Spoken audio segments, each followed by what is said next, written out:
अस्सलाम वालेकुम नाजरीन, नांदेड़ उर्दू न्यूज में आपका इस्तकबाल है। चलिए जानते हैं आज की खबर। आज जो आप महानगर पालिका के सामने जो धरना आंदोलन कर रहे हो, आपकी क्या मांगनी है? हम लोग आशा वर्कर है।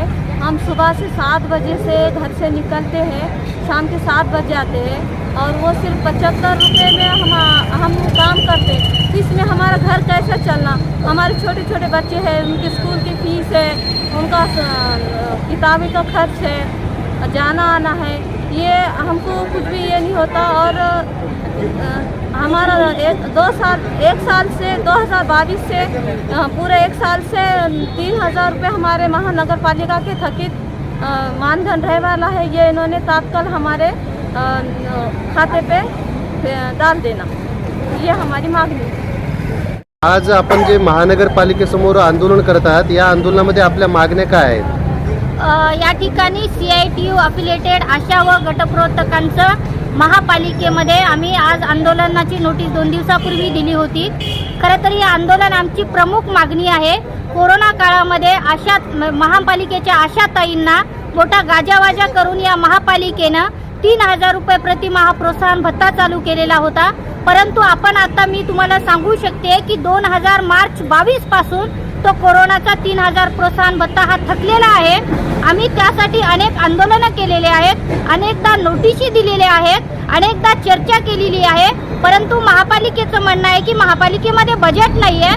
मी आत्ताच सांगितलेलं आहे की तुमच्याकडे बजेट कुठं आहे आणि कसं आहे हे काढण्याची किंवा सांगण्याची वेळ आम्हाला मुळीच येऊ देऊ नका। आमचा जो थकलेला महापालिकेचा प्रोत्साहन भत्ता आहे तो तात्काळ खात्यावर टाका। इतर त्यासह आरोग्य खात्याचे छोटे छोटे मानधनाचे पैसे राहिलेले आहेत, तोही लवकरात लवकर वर्ग करण्यात यावा। त्यासह आता राज्य शासनाने जी कामाच्या मोबदल्याची जी वेतन चिठ्ठी आहे ती वेतन चिठ्ठी आशांना देण्यात यावी असा एक जो GR काढलेला आहे त्याची अंमलबजावणी नांदेडच्या महापालिकेने करावी। आणि जो आमची प्रमुख मागणी आहे प्रोत्साहन भत्त्यासंदर्भात, तात्काळ प्रोत्साहन भत्त्यासंदर्भात थकलेला जो मार्च पासूनचा प्रोत्साहन भत्ता आहे तात्काळ खात्यावर टाकावा। अन्यथा या सगळ्या महापालिकेच्या महिला काम बंद करून जिल्हा अधिकारी कचेरी समोर बेमुदत आमरण उपोषण केल्याशिवाय राहणार नाही। या ठिकाणी हा इशारा आहे। इन्कलाब जिंदाबाद। आज आपण महानगरपालिकेसमोर आंदोलन करत आहात, या आंदोलनामध्ये आपली मागणी काय आहे आणि या मागणीच्या अनुषंगाने आपलं पुढील पाऊल काय आहे? आमचं पुढील पाऊल काहीच नाही सर। आमचं एवढंच मागणं आहे की आमचा प्रोत्साहन भत्ता 2022 पासून जे थकलेला आहे ते आमच्या खात्यावर वर्ग करण्यात यावा। आज 1 वर्ष झालं सर। यांनी म्हणतात की कोरोना बंद झाला। आजही कोरोनाचं काम आजही चालू आहे। आमच्या दवाखान्याला काय की वॅक्सिनेशन आजही कोरोनाचं चालू आहे। अजून असं म्हणतात की त्यांनी जे सेकंड डोस बाकी राहिले त्यांना आमच्या दवाखान्यात पाठवून द्या, त्यांना सेकंड डोस देऊ शकतो। मग कोरोना बंद झाला नाही तर यांचा भत्ता कसा बंद झाला हे आम्हाला यांनी सांगावं आणि कसा आमच्या खात्यावर वर्ग करावा यांनी तत्काळ आम्हाला कळवावं बस। हमारे यहाँ फर्नीचर, पलंग, सिंगारदान, सोफा सेट, अलमारी, डाइनिंग टेबल, कंप्यूटर टेबल और दीगर कंपनियों के फर्नीचर दस्तियाब है। Proprietor Maulana Mohammad Shabbir Ahmad Saheb, deluxe furniture mall and home appliances, fruit market के सामने, Maltigiri road, Kamtha, Nanded. Fashion sari centre में दूल्हा और दुल्हन से लेकर बच्चों तक के लिए बेहतरीन डिजाइन के कपड़े मौजूद। सिल्क साड़ी, कांजीवरम साड़ी, बनारस साड़ी, कॉटन साड़ी व रेडीमेड गरारा, शरारा और लांचा Punjabi dress material, jeans, T shirt के अलावा कोट पैंट, शेरवानी दस्तयाब है।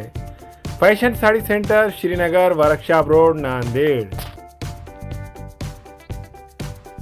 हामिला खवातीन और औरतों की दीगर इमराज, नॉर्मल और ऑपरेशन से बच्चों की पैदाइश, बातपान, बच्चा दाने की गांठों और अपेंडिक्स, हार्निया का इलाज और ऑपरेशन की सहूलत मौजूद। Doctor Khan Sara Nudrat Mavin nursing home and fertility centre, Chawal Wala complex, SBI bank के ऊपर, देगलूर नाका, नांदेड़। अस्सलाम वालेकुम, मैं अखिल मिर्जा। हमें उम्मीद है कि आपको हमारा चैनल अच्छा लगता होगा। लेटेस्ट न्यूज अपडेट के लिए देखते रहे नांदेड़ उर्दू न्यूज, और न्यूज के पसंद आने पर लाइक, शेयर और सब्सक्राइब करना ना भूलें।